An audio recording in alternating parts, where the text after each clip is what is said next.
buenas tardes. Estamos aquí en la Universidad de Villarrica con Claudia Vázquez, nuestra invitada de hoy al seminario Repensar las Matemáticas, a quien agradecemos muchísimo esta sesión, a pesar de todos los problemas que tiene Chile en estos momentos y a pesar de que tuvimos que posponer la sesión y bueno, todas estas situaciones en las que nos hemos visto envueltos.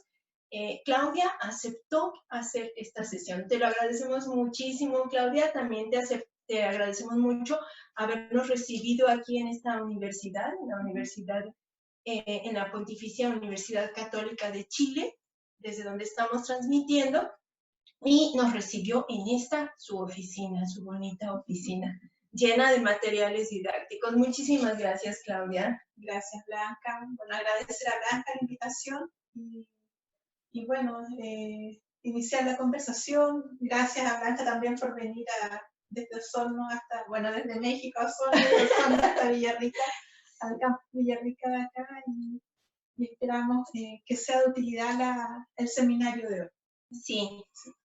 Vamos a escuchar la semblanza de Claudia, que a continuación nos van a poner. Por favor.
Bueno, esta es Claudia, nuestra invitada. Como ven, tiene un currículum muy impresionante y muy bonito.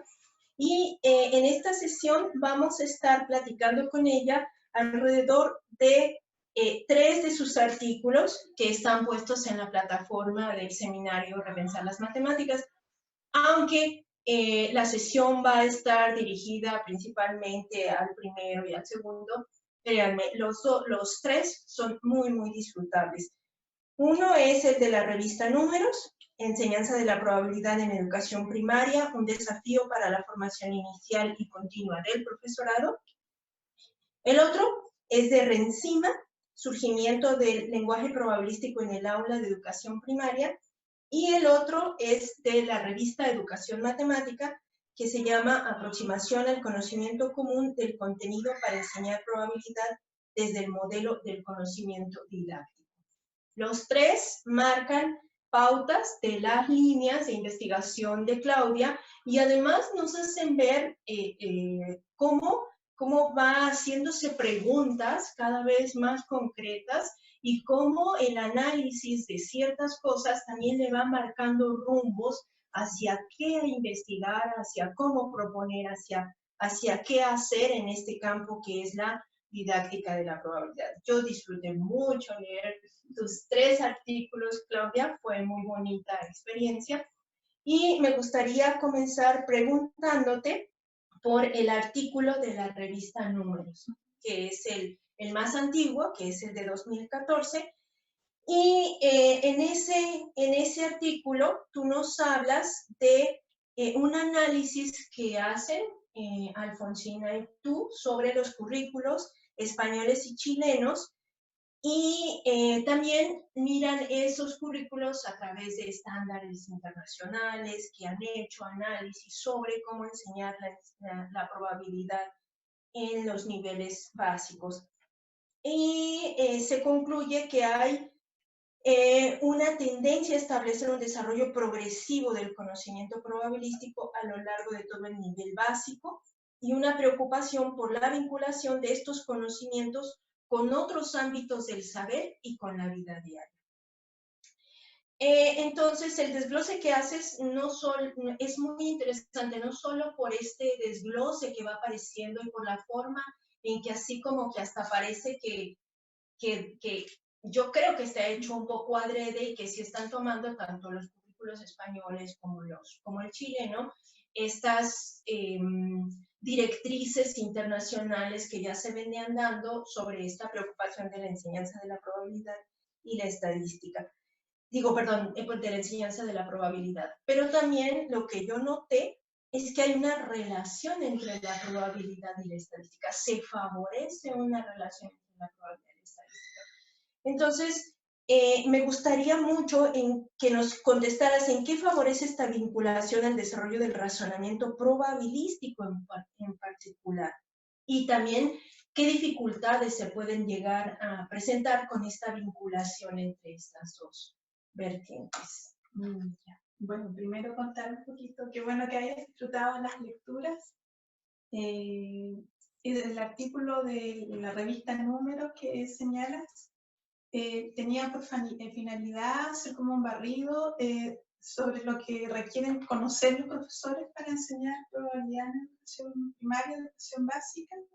Y esto era un poco a raíz de que en Chile el año 2012 surgen las nuevas bases curriculares, donde se incluye, al menos en el currículum chileno, por primera vez la enseñanza tanto de la estadística como de la probabilidad de manera continua a lo largo de toda la escolaridad, desde los 6 años de edad en adelante. Entonces, esta es un poco la idea de ese artículo, de dar a conocer cuáles eran los objetivos de aprendizaje que deben propiciar los profesores en estos niveles escolares. Y para ello analizamos el currículum chileno a la luz de otros currículums, por ejemplo, el currículum norteamericano, que tiene bastante trayectoria, que ya desde el año 2000 incluyen la enseñanza tanto de la probabilidad como de la estadística desde los primeros niveles educativos, y compararlo un poco también con el currículum de España, pues el currículum nacional chileno se fundamenta mucho en el currículum español en aquel tiempo. Entonces, por eso un poco la idea de establecer esta vinculación entre los distintos currículums. Bueno, y ahí, como también tú bien mencionabas, se ve una vinculación entre lo que es el estudio de la estadística y el estudio de la probabilidad, y nosotros consideramos que esta vinculación es positiva, pues en cierta forma puede ayudar a desarrollar nociones, por ejemplo, desde el punto de vista frecuentista de la probabilidad, el registro de datos, interpretación de tablas, y ir viendo, por ejemplo, con esta visión frecuentista, cómo las tendencias cómo se va observando una tendencia a medida que aumentamos el número de lanzamientos de una moneda, por ejemplo. Entonces, eso es lo que se pretendía con ese artículo. Ver qué pasaba en un currículum chileno a la luz de los otros currículums. No sé si respondo tu pregunta. Sí, pero tiene sus dificultades, ¿no? Sí. Claudia, por ejemplo, meter probabilidad frecuencial en los niños y esta situación de estar como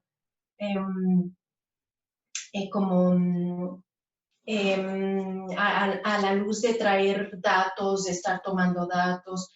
Entonces, y pensando, por ejemplo, en esa probabilidad frecuencial que si la ponemos a la larga es si la pensamos como esa convergencia hacia la probabilidad teórica, entonces tendría sus problemas, sus propios problemas, ¿no? Claro, porque muchas veces en educación básica, o sea, de hecho en educación básica no cuentan con las herramientas matemáticas para poder observar claramente esa convergencia. Pero sí el currículum chileno hace mucho énfasis en el uso de software para poder simular y ver cómo se va dando esa tendencia al aumentar el número de ensayos. ¿En nivel primaria, Claudia? Sí. Ah, qué sí, manipulando datos y uso de software, aplicaciones para simular. Sí. Mira, muy bien. No sabía. Sí, de hecho, en varios cuando analizamos el currículum, hablaba del cálculo de probabilidad o experimentos sencillos, simulándolos ya sea de manera manual o mediante la utilización de software. Y entonces tiene la ventaja de que pueden hacer Y que no requiere de tantas herramientas teóricas matemáticas para poder establecerlo. Sino que el software viene a hacer un apoyo para el estudiante. Muy bueno. En tu artículo de la revista Educación Matemática, haces un diagnóstico del conocimiento didáctico matemático del profesor de la educación básica de Chile, centrándote en la dimensión matemática y en particular en su conocimiento común. Ay, bueno, los resultados no fueron nada alentadores, pero expresas que ningún reactivo superó el 22.4% de aciertos. Eso, bueno, es triste, pero yo creo que también es una realidad que en diversos sistemas educativos se están dando y que no está reportado además, y que aquí tenemos la ventaja de que tú sí lo estás reportando. Lo que me llamó a mí la atención es que las preguntas más críticas, con aún menor porcentaje de aciertos, fueron la 1, 3, 5 y 7. Y la 1, 5 y 7 están vinculados con el concepto de independencia. Un concepto nada simple, que si lo ponemos también desde la perspectiva teórica es bastante complicado. Y el otro, la respuesta 3, está vinculado con la capacidad combinatoria. Y la capacidad combinatoria, bueno, por lo menos yo lo que recuerdo de mis estudios de nivel básico, digamos, en combinatoria siempre fue permutaciones, combinaciones. Siempre que pensamos en capacidad combinatoria, estamos pensando en este tipo de cuestiones, en factoriales, en que si importa el orden, si no importa el orden, ese tipo de cuestiones. Entonces, me gustaría que tú nos hablaras sobre estas dificultades que se presentaron en estos dos conceptos particularmente. Bien, en el artículo que señala Blanca de la revista Educación Matemática, sí, en el fondo este artículo viene a dar continuidad al estudio que realizamos porque era parte del trabajo de tesis doctoral. Entonces analizamos primero el currículum, qué decía el currículum, que eso es lo que se reportó en el artículo de la revista Números del 2014, y ahí nos dimos cuenta que el profesor era llamado a enseñar una diversidad de conocimientos para los cuales en muchos casos no fue preparado en su formación inicial universitaria. No fue preparado y desde el Ministerio de Educación en Chile se hace el llamado a ceñirse a estas bases curriculares. Sin embargo, se entregan muy pocas herramientas para fortalecer a los profesores en torno a la enseñanza de la estadística y la probabilidad. Se ofrecieron algunos cursos en regiones, pero no fueron cursos masivos que entregaran herramientas a todos los profesores. Entonces, eso nos llevó a plantearnos la pregunta de qué estaba sucediendo con los profesores en el fondo, cuáles eran sus fortalezas y sus debilidades en torno a la enseñanza de la probabilidad específicamente, de manera de poder generar a partir de esos datos programas de desarrollo profesional docente. Y por eso se confeccionó un cuestionario a partir de la literatura que consideró los principales sesgos y errores en el aprendizaje de la probabilidad, y dentro de ese documento aparecía el concepto de independencia como uno de los más difíciles de abordar. Y por eso hay varias de las preguntas de esta parte del conocimiento común que apuntan al conocimiento en torno a la independencia de sucesos. Y ahí planteamos situaciones como, por ejemplo, lanzar una moneda, y qué pasa si la moneda en 8 lanzamientos mayoritariamente da sello. ¿Qué irá a ocurrir en el 9º lanzamiento? Entonces los profesores, gran parte de ellos, como tú bien señalabas, hay porcentajes de respuestas correctas, decían que si aparecía lo que era la resencia positiva y negativa, que si había dado muchas veces sello, lo más probable es que nuevamente diera sello, pues ya había dado varias veces sello, o que como no había dado sello nunca, ya era hora que diera cara. Sí, que diera cara. Entonces, en el fondo, ellos no ven esto como sucesos independientes, sino que lo ven como si en cierta forma la moneda tuviese memoria y recordara lo que había sucedido anteriormente. Sí. Entonces, por eso nos enfocamos bastante en ese tipo de preguntas. Y consideramos que la independencia, bueno, como lo reporta la literatura, es uno de los conceptos más difíciles de abordar con los niños pequeños. Pero también ocurrió que después realizamos una capacitación donde pedíamos a los profesores trabajar con los niños y plantear este mismo tipo de preguntas a los niños, y evidenciamos que los niños, mientras más pequeñitos eran, sus respuestas eran más correctas. Sí, ¿de verdad? Sí, pese a que no sabían mucho de probabilidad, pero ellos decían, no, porque no depende de lo que ya sucedió, puede suceder cualquier cosa. Entonces eso resultó súper bonito e interesante, porque en el fondo los niños tenían más claro el concepto que los profesores. Y vimos que a medida que, por ejemplo, eso lo trabajamos con niños de 3º básico, recuerdo, y con niños de 6º y de 8º básico. Y ya los de 6º empezaba a aparecer todo esto de la reseña y todo. O sea, me parece que a medida que van estudiando, avanzando en los niveles, como que en lugar de educarnos, nos vamos como deformando un poco. La teoría no se forma. ¿Pero será en la escuela o será la experiencia, la edad? Puede ser la experiencia también, porque ellos recurrían ya en los cursos superiores mucho a un juego de azar que hay acá en Chile, que es el Kino, como una especie de lotería.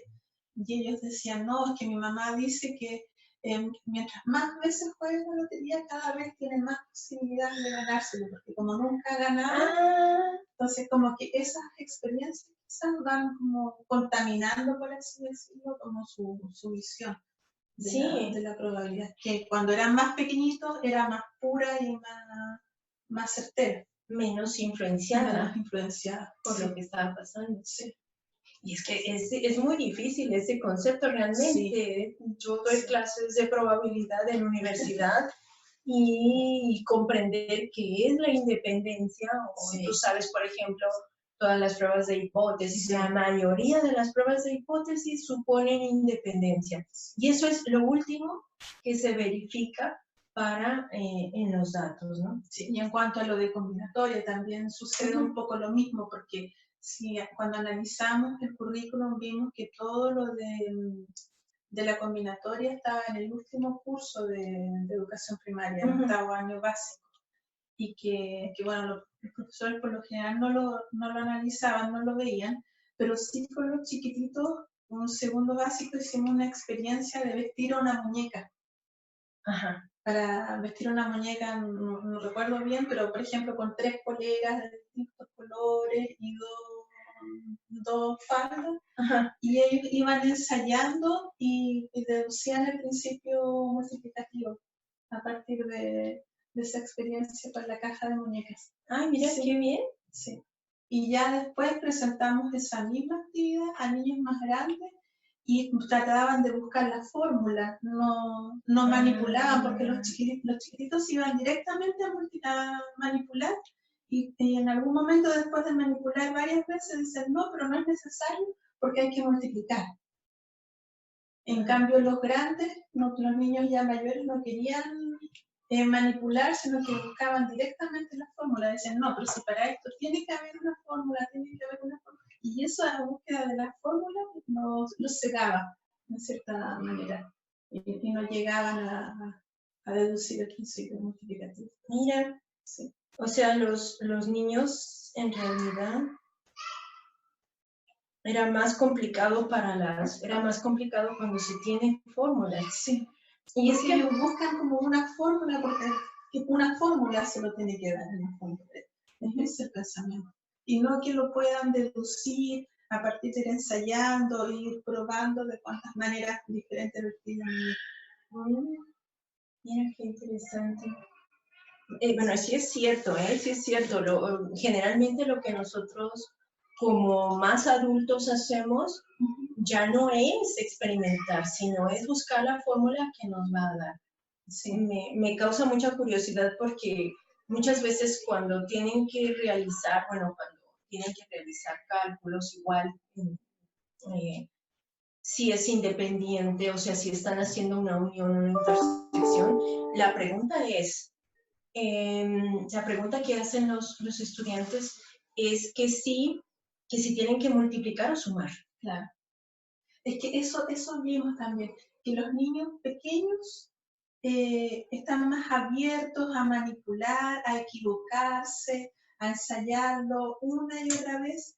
En cambio, ya los niños sobre los 12 años aproximadamente, es como que no quieren equivocarse y que tiene que existir una fórmula para esto y no quieren pensar, en el fondo, como que en cambio el más pequeñito quiere pensar y se las ingenia para deducir algo. Para dar una respuesta. Sí, para dar una respuesta, sí. En cambio, el más grande está más estructurado y se queda en tratar de recordar alguna fórmula memorizada y que no comprende muchas veces de qué es.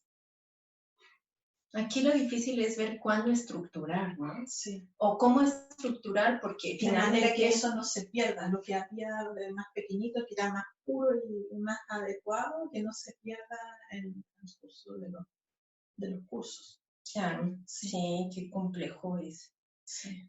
Pero sí, bueno, si pasamos a tu otro artículo, el de 2018, que ese fue el que más me gustó, Claudia, el de 2018, porque muestras cómo se podría potenciar el lenguaje cotidiano de los niños.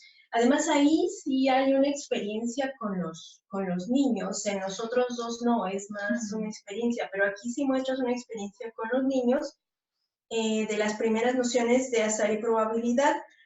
Me gustaría que ahondaras sobre dos afirmaciones que enuncias ahí porque me parecen claves. O sea, esas son las dos afirmaciones que tú haces, y una es que hay un estrecho vínculo entre las expresiones de uso común y el lenguaje probabilístico, que es un poco lo que... Pero por otro lado dices que los conceptos probabilísticos son complejos y con un alto grado de abstracción y que pueden constituir una barrera para el aprendizaje de los estudiantes. Es un poco lo que estábamos comentando en este momento. Entonces, ¿cómo pueden convivir estas dos vertientes aparentemente contradictorias en un mismo campo? Pareciera una contradicción, o sea, como que al mismo tiempo están muy vinculados con el lenguaje común y el lenguaje probabilista, pero los conceptos probabilísticos son abstractos y forman una barrera para él. ¿Cómo pueden convivir estos dos en una misma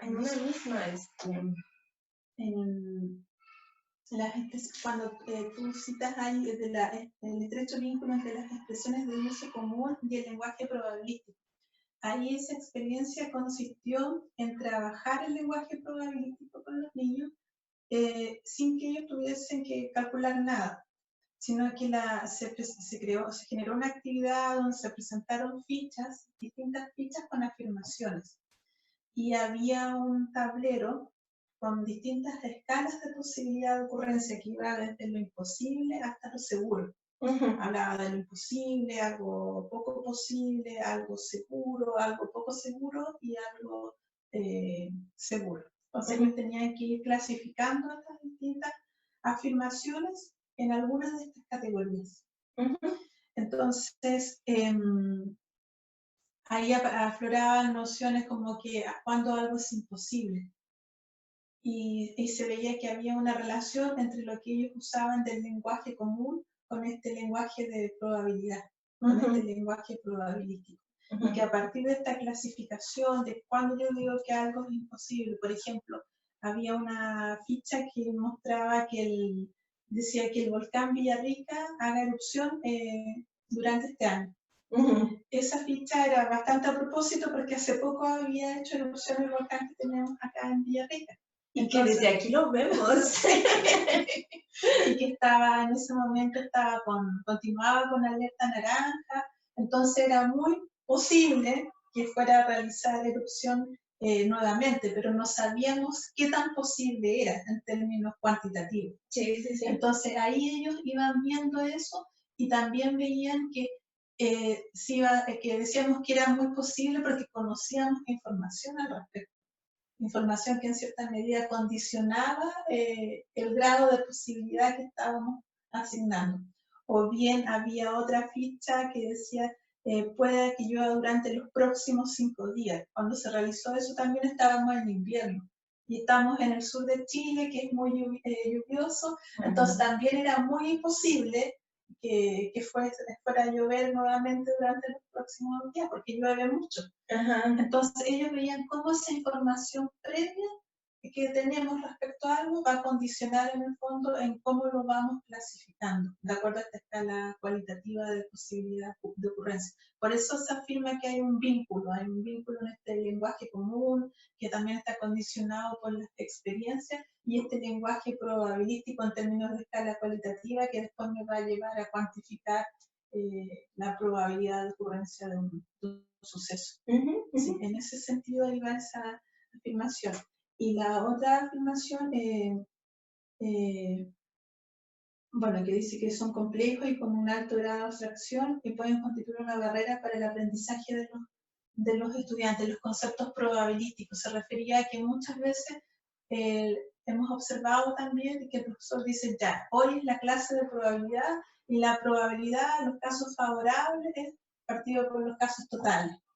Y presenta todo de manera muy axiomática, quizás muchas veces, o muy teórica, y no hace este nexo entre las experiencias de los niños, conocimientos previos, o por ejemplo esta misma escala cualitativa, que tengo que distinguirlo de alguna manera cuando algo es muy posible de algo que es posible.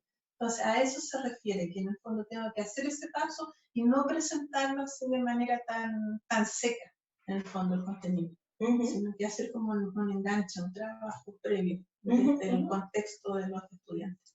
Y también hablas un poco ahí en ese mismo artículo, un poco de probabilidad subjetiva, ¿no? Sí. Porque en realidad lo que estás ahí como favoreciendo es como que sí, a partir de sus experiencias comiencen a tener esta opinión que a la larga va a ser probabilidad subjetiva, ¿no? Exactamente, cuando ya la cuantifique y vea la probabilidad que ocurra tal cosa, dado que ocurrió lo otro, ya va a ser algo más subjetivo. De hecho, ahí la profesora en esa clase también discutía ¿qué pasaría si en lugar de estar en el sur de Chile realizando esta actividad yo con ustedes, estuviésemos en el norte de Chile, en Antofagasta, donde es seco y nunca llueve? ¿Dónde tendríamos que situar esta tarjeta?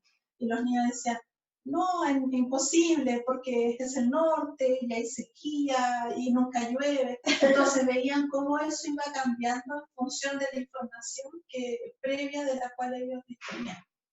Fíjate que dijiste algo muy importante, porque esta es probabilidad condicional. Y generalmente la probabilidad, y que ya no estamos hablando de, o sea, no hay independencia. Si ayer llovió, entonces hoy es posible, hay más probabilidades que llueva. O sea, ya no estamos hablando de la moneda que no se ve influida, que no tiene memoria. Y fíjate cómo son dos conceptos muy, muy diferentes que de alguna forma ya estás introduciendo con los chiquillos desde el nivel primaria, desde un nivel muy intuitivo. Sí. Y que los tienen, ¿ah? Sí. Que corroboramos que los tienen. Entonces, quizás si los profesores trabajaran a partir de esas ideas intuitivas que tienen los niños tan ricas, a lo mejor después sería más fácil hablar de una probabilidad subjetiva o de la independencia del suceso y de algo más matemático, por así decirlo. Porque la probabilidad subjetiva, precisamente porque es condicional, llega a ser complicadísima, entonces muy abstracta, entonces eso... Pero a nivel intuitivo, los pequeñitos la manejan. Sí. Lo curioso es que los profesores que tanto, ¿no? Sí. Es muy curioso esto que nos estabas comentando, que de alguna manera también lo había trabajado Fishbein. Sí. Y diciendo cómo las intuiciones de los niños eran más puras y que favorecen el aprendizaje de la probabilidad. Que las intuiciones con respecto a la probabilidad de los Yo creo que ese es el llamado también hacia los profesores, a trabajar a partir de esas intuiciones y a desarrollar esas intuiciones de manera adecuada, cosa que cuando ya lleguen a la enseñanza media o secundaria en Chile, entiendan mejor una probabilidad subjetiva, por ejemplo. Sí. Porque ya van a haber trabajado a nivel más intuitivo y quizás se les va a hacer más fácil entender toda la parte más teórica, más mecánica del tema. Vamos a pasar, lamentablemente, no es algo que estuviera en nuestras manos. No pudo estar con nosotros Luis Pinofán, que era nuestro otro dialogante con nosotros, pero bueno, sabemos que está con nosotros. De todas maneras, a la distancia. Pero vamos a continuar con las preguntas que nos hacen las personas que estuvieron, que ya viste que ya son muchos comentarios los que tienes en el foro. Bueno, agradecer los comentarios también y dentro de la semana me comprometo a ir contestando la mayoría de ellos. Muchísimas gracias, Claudia. Mira, aquí hay un comentario que a mí me llamó mucho la atención y que yo creo que es de Hortensia Reyes Romero. Ella trabaja en el Instituto Politécnico Nacional en la Ciudad de México y nos pregunta, te felicita por elegir este tema del aprendizaje de la probabilidad. Yo también te felicito, Claudia. Es un tema muy bonito. Dice, y ella pide que le amplíes, de acuerdo a tus conocimientos, qué estrategias y recursos debemos considerar dentro de nuestra planeación didáctica al momento de diseñarla para alcanzar los logros esperados y que este aprendizaje sea significativo para nuestros alumnos. Bueno, un poco también la respuesta se basa un poco en lo que hablábamos recién, que hay que, sobre todo los más pequeñitos en educación primaria, hay que trabajar mucho a partir de estas intuiciones, utilizar mucho material concreto, que ellos manipulen, que realicen los experimentos, que ensayen y que puedan a partir de esos resultados ir elaborando argumentos.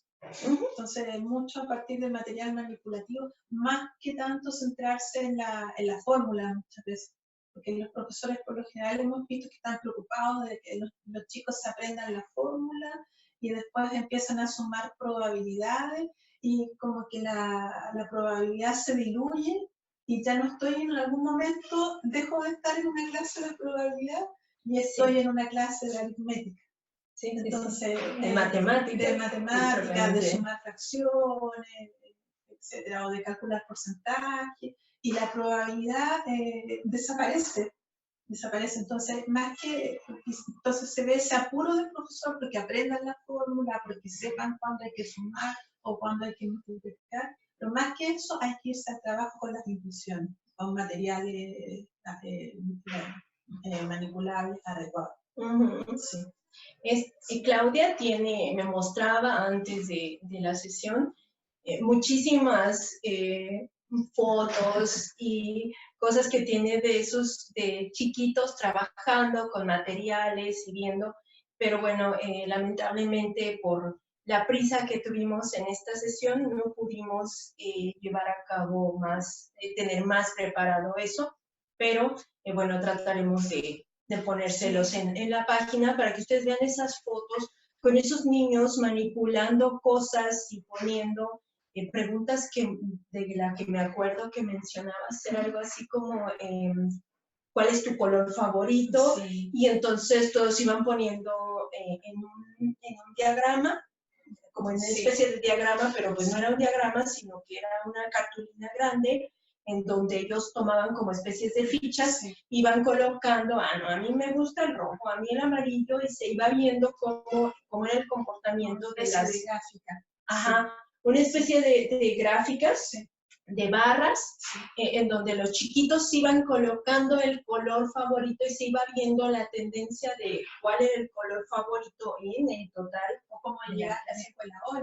Se vinieron en bicicleta, en autobús, en moto, en vehículo.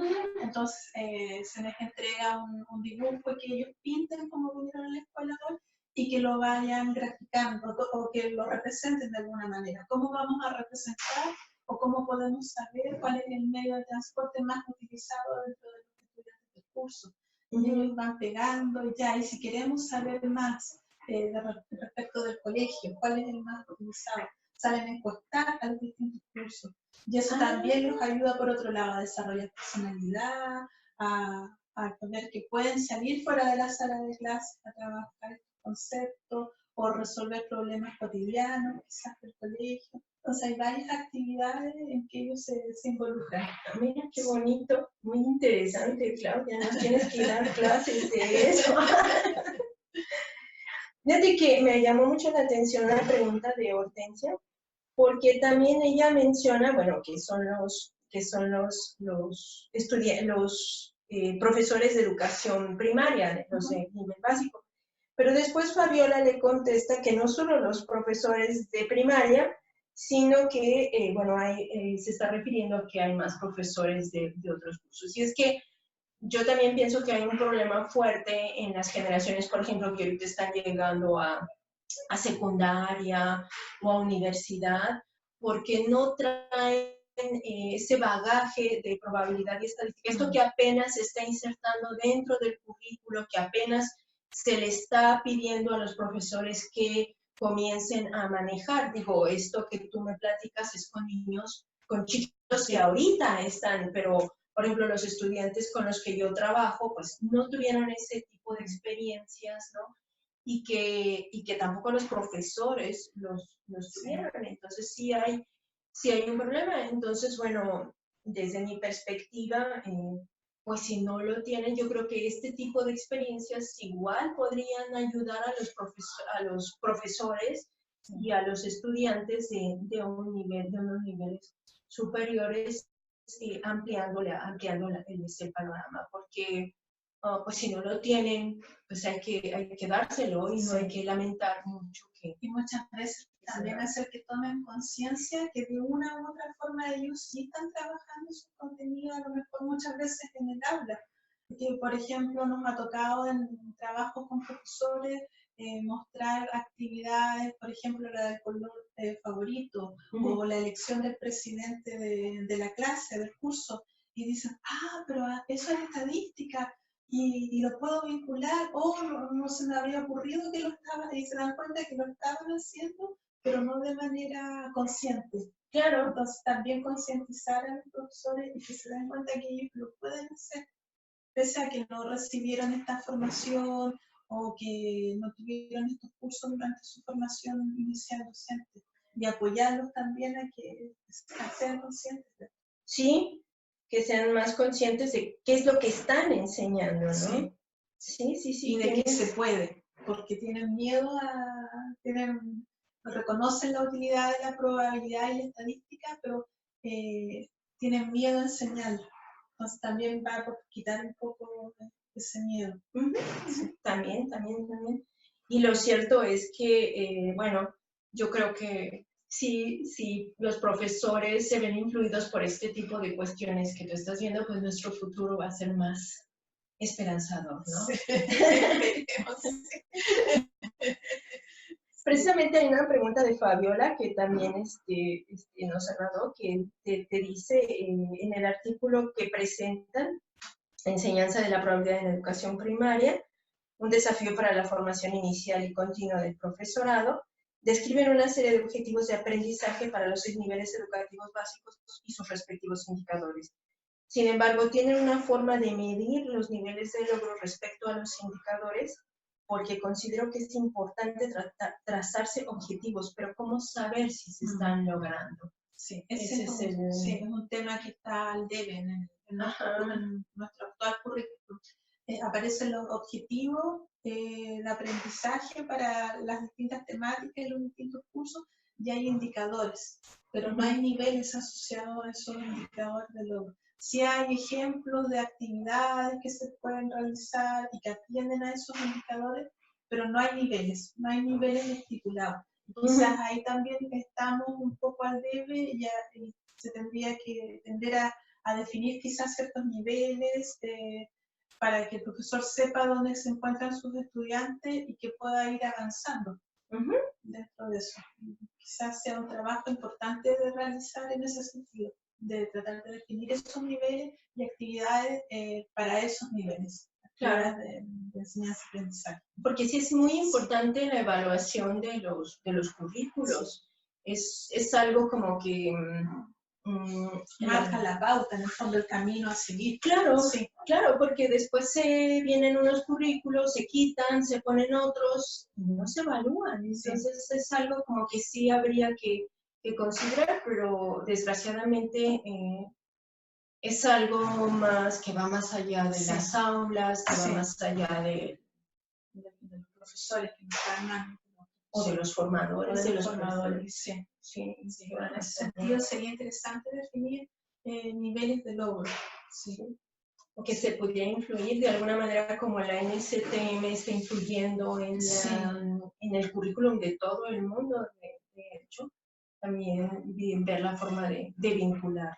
O bien niveles de razonamiento probabilístico, que sí he visto algunos artículos de Ernesto Sánchez que él habla de niveles de razonamiento probabilístico. Entonces, quizás cómo vincular esos niveles con estos objetivos de aprendizaje y generar estos niveles para los indicadores de logro.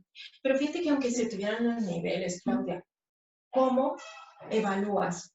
Sí. O sea, ya tienen los niveles y ahora esto es a nivel prácticamente nacional, porque los currículums son nacionales. O sea, es un currículum que todos los colegios de Chile tienen que cumplir.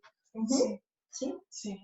Bueno, y todos, entonces, porque también en el currículo de España también, todo España tiene que cumplir, el currículo de México también. Y en ese sentido las evaluaciones también se pueden ver deficientes, porque lo que se evalúa no es qué es lo que comprende el alumno de probabilidad, sino que si sabe aplicar la fórmula. También eso si es sabe otra hacer cosa, sí.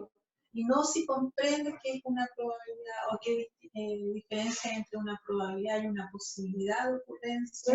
No se evalúan esas cosas. Se va al resultado, a la mecánica muchas veces. Sí, que es Y quizás por eso los profesores también terminan realizando una clase de mecánica en lugar de una clase de una comprensión en profundidad del concepto. Claro, Claro, claro, porque también los estándares internacionales, que es lo que están evaluando y que están evaluando a las escuelas. La rendición de cuentas, finalmente. Sí. Y que la pontificia está muy bien colocada, pero eso no. Hay una pregunta también de Claudio Valdés, que es una pregunta que es muy, muy agradable, que dice, bueno, agradable y difícil. Dice, y además aclara que es para la doctora, para ti y para todos los participantes de este foro. Yo creo que es una pregunta que él tiene real. Y dice, me surgió una duda que me gustaría que fuera respondida. ¿La probabilidad puede ser comprobada? Ya que partiendo de esta pregunta existen dos vertientes que hay que tomar en cuenta. Si no puede ser comprobada, existe la posibilidad de que el alumno se le enrede más en relación de aspectos matemáticos, ya que no habría manera de comprobar lo que se estaría enseñando. O bien, si es posible comprobarla, qué tan laborioso va a ser el poderlo explicar de manera asertiva para nuestros alumnos, ya que, como sabemos, tienen serias deficiencias en la parte de matemáticas al día de hoy, según los estudios a nivel internacional. O sea, según los estándares que estábamos platicando, que no siempre evalúan el currículum, sino que más bien evalúan eso que ellos consideran que debe ser lo que es. Sí. Yo creo que más que si la probabilidad puede ser comprobada, que es importante también ver entre lo que ocurre entre la probabilidad, la estimación que pueda realizar una probabilidad y la probabilidad teórica que pueda obtener de ese suceso, de ese evento. Y en ese sentido tenemos que llevar la argumentación de los estudiantes que sean capaces de ver que hay una probabilidad teórica por un lado, pero que se puede ver influenciada y que puede llevar, como tú muy bien decías abajo, a que cambie esa probabilidad. Por ejemplo, que salga muchas veces cara, o que la probabilidad, lo que pasa con la moneda, que sea un medio, la probabilidad de que salga cara. Eso no quiere decir que en el 50% de los casos va a salir cara y en el otro 50% va a salir cero. Claro, puede ocurrir cualquier cosa, que si yo la lanzo 100 veces, las 100 veces sea cara, o que a lo mejor 50 y 50 sea cara y 50 cero. Y luego en clases, cuando quieres probarlo, te pasa justo te pasa lo que no indica la probabilidad que debe pasar, ¿no? Sí. Entonces, como algo que puede cambiar, que está en constante, no puedo volver hacia atrás en un experimento, de volver a repetirlo, porque las condiciones van a haber cambiado. Sí, van a ser las mismas condiciones. De la fuerza, quizás con que lancé la moneda, no puedo volver atrás para realizar el experimento nuevamente. No, pero es que además, aunque las condiciones fueran las mismas, de todas maneras, nada te puede asegurar que efectivamente vaya a suceder eso. Entonces, es bastante complicado, efectivamente, probar la probabilidad. Pero además, bueno, esta pregunta a mí me recordó porque cuando yo doy clases de probabilidad y estadística, yo les tengo que dar la respuesta a mis alumnos para que sepan, porque si no, entonces eso lo que hace es que ellos traten de indagar más, para que no se queden nada más, bueno, pero ¿por qué esa es la respuesta? ¿Por qué? ¿Por qué? Porque muchas veces la respuesta sencilla que dan, bueno, que tiene que salir punto 4875, ¿no? Eso es lo que dice la maestra que tienen que salir. Y generalmente las preguntas de probabilidad son bastante complejas, entonces, y parecen muy sencillas, o sea, entonces sale una respuesta y el estudiante hizo su cálculo y según él es lo más lógico y es lo más certero posible, siguió todas las leyes de probabilidad que hay o las que él cree que hay, y entonces salió el resultado. Y resulta que ese resultado no lo puede comprobar. No lo puede comprobar como, por ejemplo, una ecuación que simplemente vuelve a sustituir, vuelve a sustituir, volver atrás, y sale el resultado. Sí, me explico. Sí. Entonces es bastante complicado eso, sí, porque en probabilidad la reversibilidad de los... No hay reversibilidad. Sí. No hay reversibilidad. La diferencia de las ecuaciones, por ejemplo. Sí, de las ecuaciones, que las ecuaciones... Eso me refería en el fondo, no recordaba la palabra, pero en probabilidad no hay reversibilidad, no hay como volver Sí, que no puedes comprobarlo, digamos, en ese sentido. Y por lo tanto, entonces, por ejemplo, yo a lo que recurro para que los estudiantes sepan si están bien o si están mal, es darles la respuesta. Claro, si yo tengo la respuesta mal, entonces es normal. Pero generalmente es a lo que se recurre para que los estudiantes, pues, sepan si está bien o si está mal. Ese es un problema también porque pues, en el examen nos puedes dar la respuesta u otro tipo de cuestiones. Como los tenemos acostumbrados también, porque que siempre pueden comprobar de alguna manera, desde la matemática. La matemática les dice que sí lo pueden comprobar, entonces aquí no hay ese volver atrás como dices, ¿no? Entonces es bastante curioso porque no, en realidad la probabilidad es, primero, la probabilidad que se obtiene, digamos, no sé, pero si ahorita calculamos la probabilidad de que, no sé, de que llueva, que ahorita está muy despejado aquí en Villarrica, va a ser muy baja, pero si queremos calcular esa probabilidad, entonces no habría manera de saber si efectivamente nuestra probabilidad también fue correcta. O sea, lo que voy es que tampoco en la vida real, ya déjate de en los problemas que les ponemos a los estudiantes. No nada más, sino es una aproximación la que tenemos a esa cuantificación, sí, pero no es algo certero, porque puede ocurrir cualquier fenómeno que lleve a que esa probabilidad cambie. Sí. Es bastante complicada esto de que efectivamente la probabilidad es difícil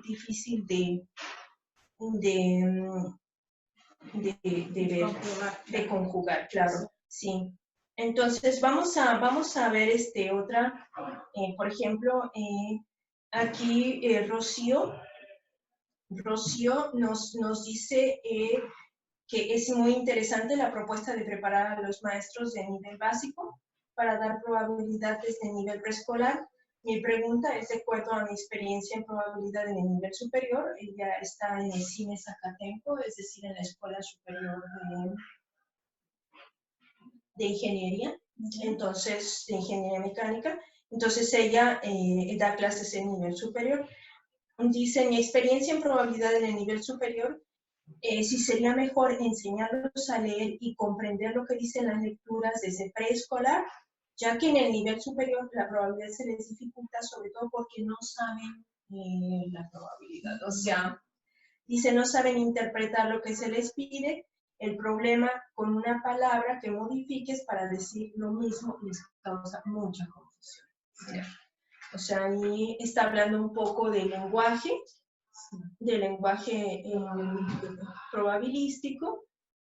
Claro, y en ese sentido a lo mejor es porque falta ese trabajo previo del que hablábamos recién, trabajar a partir de estas ideas intuitivas y trabajando este lenguaje probabilístico a partir de clasificación de fenómenos sencillos, cotidianos, de su propio contexto, y luego de eso, cuando ya han comprendido bien esa parte, dar el salto a la cuantificación de la posibilidad de ocurrencia de esos sucesos. Claro, sí.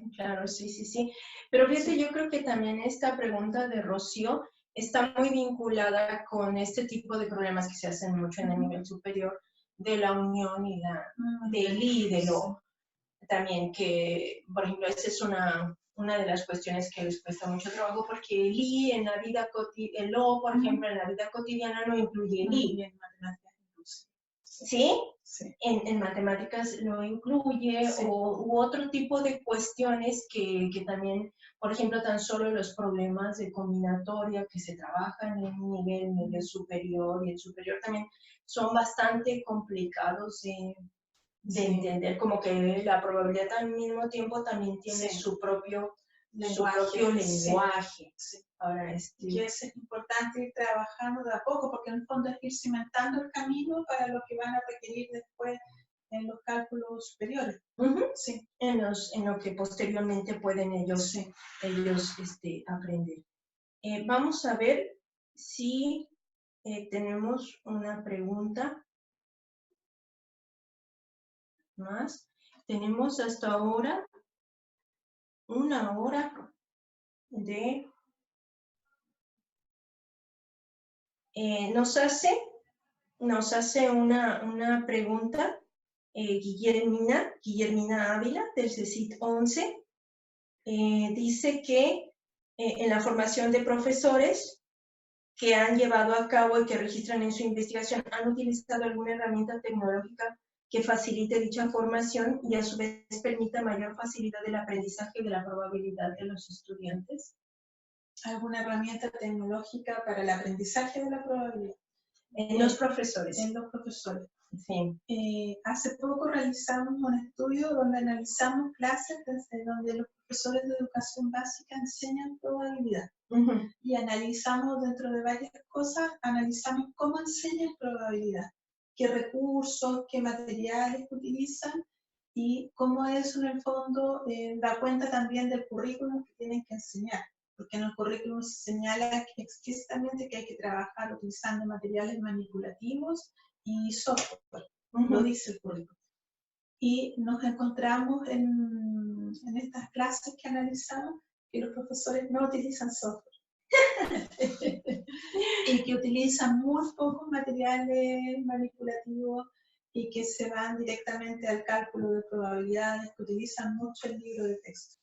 Entonces, eso es lamentable porque el software tiene mucho que entregar para conjeturar, para argumentar y para desarrollar esta comprensión de la probabilidad. Y no lo utilizan. No lo utilizan. Analizamos 63 clases de profesores que eran buenos profesores, profesores expertos, y ninguno utilizó software.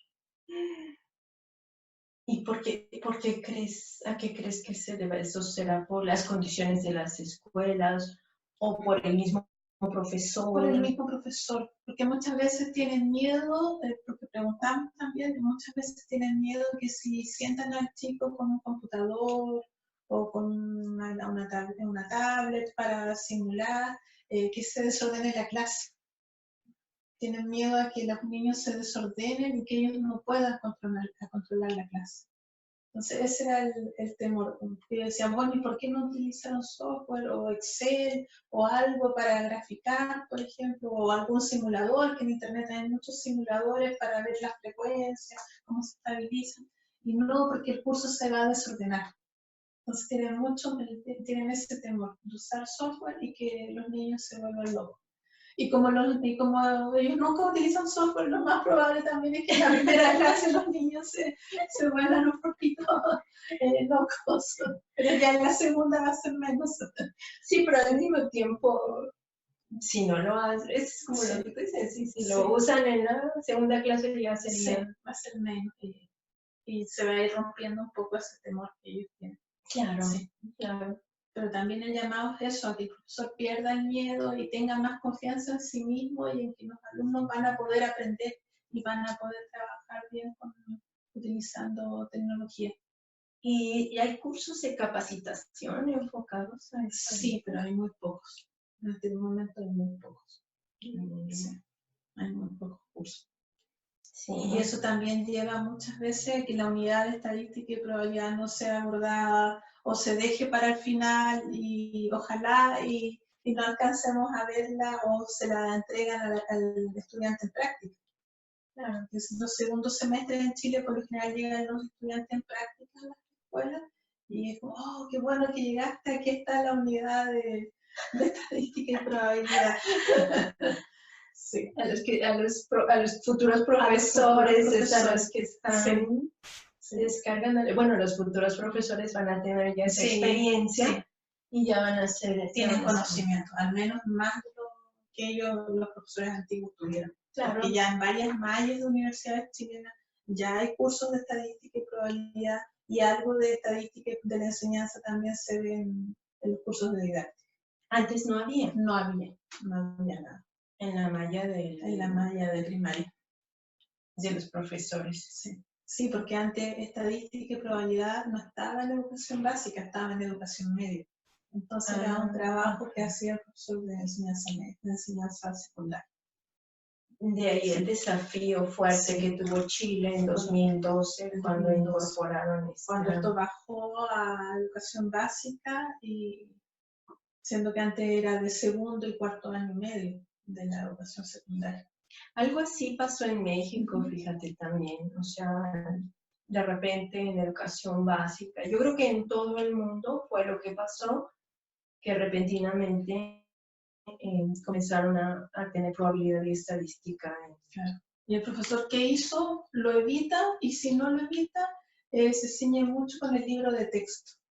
Sí. Y el libro de texto en muchas ocasiones da este enfoque más mecánico de aplicar fórmulas y que muchas veces, por ejemplo, no se considera el principio de la equiprobabilidad y aplica en la plaza a cuánta cosa va a tener ser presente. Sí. Entonces, eso se apoya mucho en el libro de texto por producto de esta falta de formación. O sea, un problema fuerte en realidad mundial, Sí. ¿no? Porque estos, bueno, en los de habla inglesa no sé, pero por lo menos en la mayoría de los países de habla española, esto fue lo que ocurrió en los últimos años. Y se vieron con ese currículum, ¿y qué hacemos? Sí, un problema fuerte también para los profesores. Sí. Sí. Mira, aquí tenemos la pregunta de Fernando Tobías Romero de la Escuela Nacional de Ciencias Biológicas. Él nos dice, se enfoca, el trabajo que tú desarrollas, se enfoca en la formación de profesores de nivel básico.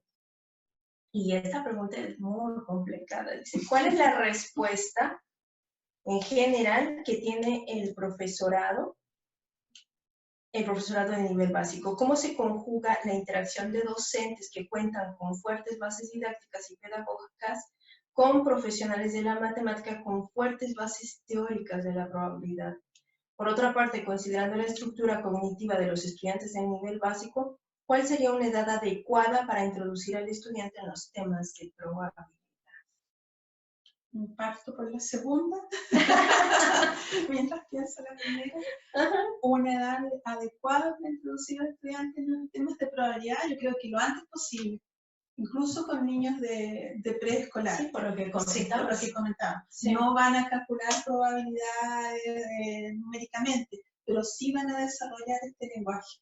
Sí. Y sí manejan conceptos como el de espacio muestral a nivel intuitivo. Lo manejan.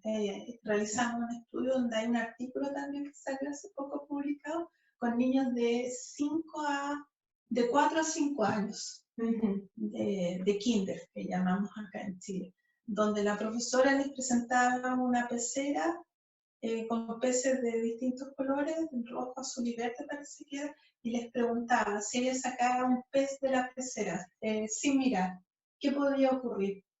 Y ahí los niños decían que podían salir rojos, podían salir verdes, podían salir tantos rojos, tantos verdes, y ahí en cierta forma estaba a un nivel muy básico el espacio muestral. Sí. Claro.